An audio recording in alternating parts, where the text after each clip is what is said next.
Hi friends, welcome back to our channel. వేసవి వచ్చిందంటే చాలు అందరూ కొబ్బరి బొండాల వైపు పరిగెడుతూ ఉంటారు.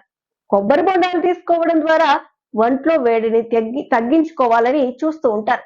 అయితే ఈ కొబ్బరి బొండాలకు సంబంధించి చాలా రకాల జ్యూసులు ఉన్నాయి కూడా. విశాఖపట్నంలో కోకో జ్యూసులు కూడా చాలా ప్రత్యేకమైనవని విశాఖలోని ఈ వ్యాపారి నిరూపిస్తున్నారు. రోజుకు కనీసం ఈ జ్యూసుల మీదే దాదాపు 15,000 నుంచి 20,000 రూపాయల వరకు సంపాదిస్తున్నారు ఈ వ్యాపారి. విశాఖపట్నంలో ఇలాంటి జ్యూస్ సెంటర్లు దాదాపుగా 10 వరకు ఉన్నాయని అంటున్నారు ఇక్కడ పనిచేస్తున్న రాజశేఖర్.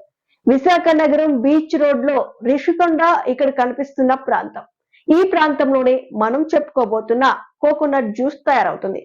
కోకోనట్ జ్యూస్ తయారయ్యే విధానం కూడా మొత్తం ఇతను చూపించారు. ఇతని పేరు రాజు. ఈయన ప్రత్యేకించి ఈ జ్యూస్ షాపును ఏడాదిన్నర కిందటి నుంచి నడుపుతున్నారు. ఆయన యజమాని దాదాపు ఇలాంటి షాపులతో వ్యాపారం చేస్తున్నారని, ఇది తనకు ప్రత్యేకించి కేటాయించారని రాజు వివరించారు. ఇక ఈ జ్యూస్ తయారీ విధానాన్ని వివరించారు. ముందుగా ఒక కొబ్బరి బొండాన్ని కొట్టి అందులో నీళ్లు తీసి అందులో గుజ్జు కూడా తీసి వాటితో కాస్త ఐస్ తో కలిపి ఆ తర్వాత కొంత గ్లూకోజ్ వేసి ఈ జ్యూస్ తయారు చేస్తారు. ఇలా జ్యూస్ అవడానికి మిక్సీ బాగా పట్టి బాగా మిక్స్ అయిన తర్వాత దాన్ని బకెట్ కి తీసి ఇలా వడపోస్తారు. ఇలా వడపోసిన దాన్ని అందరికి సర్వ్ చేస్తారు. ఇది మొత్తంగా జ్యూస్ తయారయ్యే విధానం. ఒక గ్లాస్ జ్యూస్ ను 50 రూపాయలకి, 1 లీటర్ జ్యూస్ ని 160 రూపాయలకి, హాఫ్ లీటర్ జ్యూస్ ని 80 రూపాయలకి విక్రయిస్తున్నారు.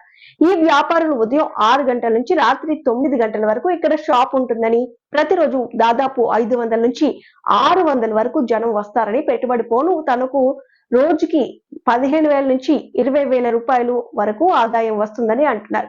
ఇక ఈ జ్యూస్ తాగిన వారు కూడా ఈ జ్యూస్ చాలా టేస్టీగా ఉందని, చాలా బాగుందని అంటున్నారు.